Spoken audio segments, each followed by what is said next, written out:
There are machines that look perfectly intact. The engine is still there, the fuel tank is still full, the dashboard is still lit. But the wheels do not turn. Human beings are the same. You are not lazy, you are not stupid, you are not lacking potential. You are stuck in neutral. You know what you should do. You understand the consequences of not doing it. You have even imagined very clearly how different your life would be if you started. But day after day, you remain still, like a machine roaring inside but with no power reaching the outside. This metaphor is uncomfortable because it exposes a harsh truth. Your problem is not the engine, it is the transmission. You have thoughts, you have emotions, you have plans, but none of them automatically create action.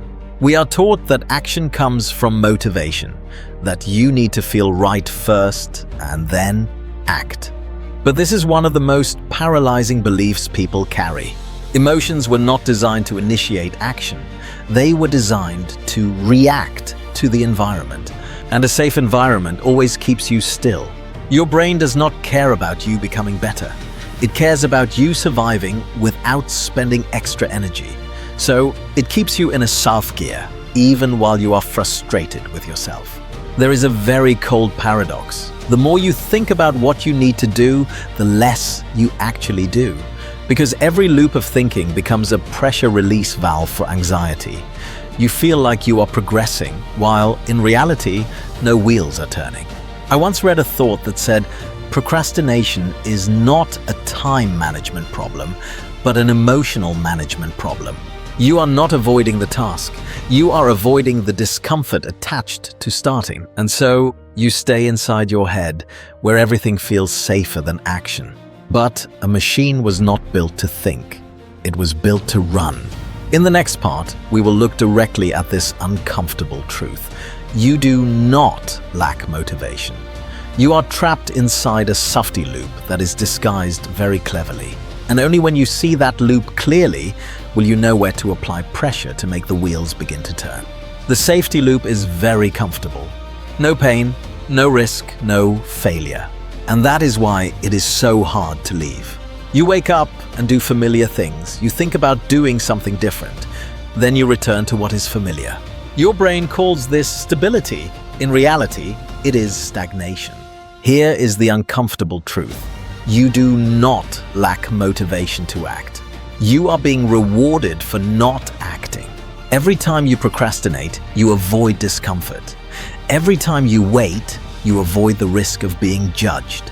Every time you prepare more, you avoid the possibility of not being good enough. Your brain records all of these acts of avoidance as victories, and it wants to repeat them. That is why you can be deeply frustrated with yourself, yet still do nothing. Because at a deeper level, you are benefiting, not long-term benefit, short-term relief. Stoics once said that people do not do what they know is right. They do what helps them avoid pain right now. And if you want to force yourself to act, you must change this balance. Not by insulting yourself, not by waiting for inspiration, but by making inaction more uncomfortable than action. There was a man named Ryan who was stuck for a very long time. He read constantly, planned carefully, but never started, until he did something very strange.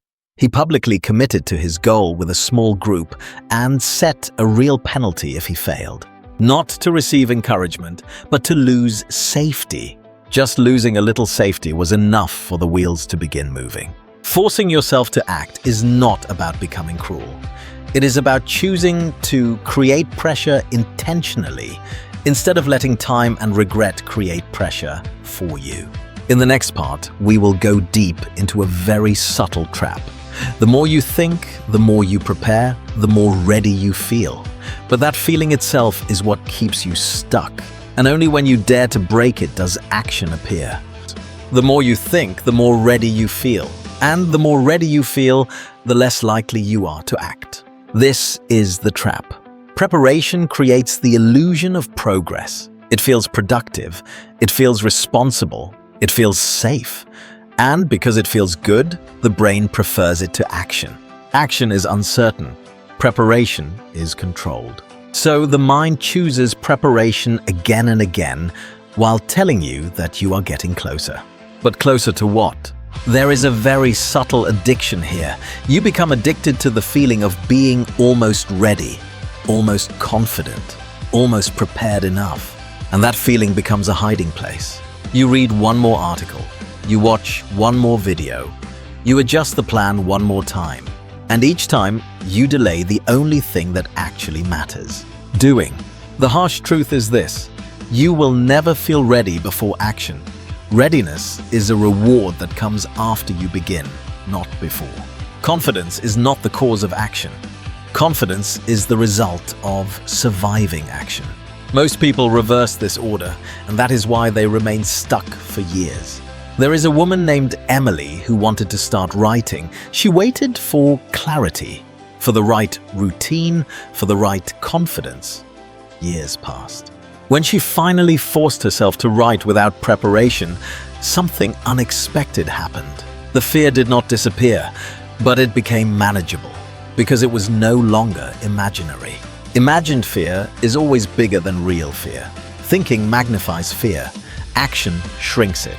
This is why forcing yourself to act requires one brutal decision. You must interrupt the thinking loop. Not gently, not gradually, decisively. You act before the mind finishes its argument. This feels reckless. It feels uncomfortable. But discomfort is the entry fee. There is a rule that changes everything. Never allow yourself to think longer than a fixed amount of time before starting. 5 minutes, 10 minutes, no more. Once the timer ends, you move, even badly, even imperfectly. This rule works because it attacks the root problem. It removes the mind's ability to delay indefinitely. You are not forcing yourself to succeed. You are forcing yourself to begin. And beginning is the hardest part. In the next part, we will look at how to lower the resistance of action itself, why most people fail, not because tasks are hard, but because they make the starting point too heavy, and how to design action so small that resistance has nowhere to hide. Most people fail to act not because the task is hard, but because the starting point is too heavy. They tell themselves they need to do everything. They imagine the entire process. They picture the full workload, and the brain freezes. The mind does not resist effort. It resists overwhelm. When the first step feels too large, the brain activates avoidance. Not because you are weak, but because it is trying to protect you from perceived overload. So, if you want to force yourself to act, you must make the first move almost insultingly small. Not small enough to be impressive, small enough to be unavoidable. This is where most people misunderstand forcing action. They think it means pushing harder. In reality, it means lowering the barrier so much that resistance has nowhere to stand. You do not force yourself to finish. You force yourself to start. And starting means doing something that feels almost too easy. Open the document, write one sentence, put on your shoes, set the timer for 2 minutes. That is it. There is a man named Thomas who could not bring himself to exercise. Every plan felt exhausting. So he changed one rule. He no longer aimed to work out. He aimed to put on his training clothes. That was the task. Most days, once the clothes were on, he continued. Some days, he did not. But the important thing was this: he broke the paralysis. Action does not need to be heroic. It needs to be initiated. Once movement begins, the brain recalculates. What felt heavy before now feels manageable, because uncertainty has been replaced with reality. This is why motivation often appears after you start, not before. Another critical principle is this: do not negotiate with yourself once the action has been defined. If the rule is one sentence, then one sentence is non-negotiable. You do not debate. You do not adjust. You do not ask how you feel. You execute. Negotiation is where action dies. The more options you allow, the more escape routes the mind creates. One action, one rule, one execution. That simplicity is what forces movement. In the next part, we will look at how to use deadlines, pressure, and consequences without destroying yourself.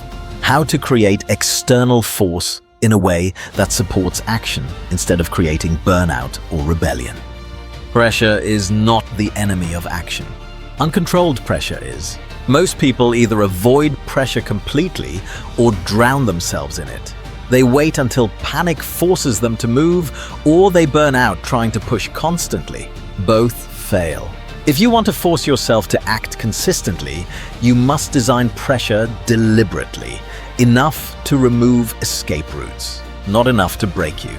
The key is consequence. Action must lead to relief. Inaction must lead to discomfort.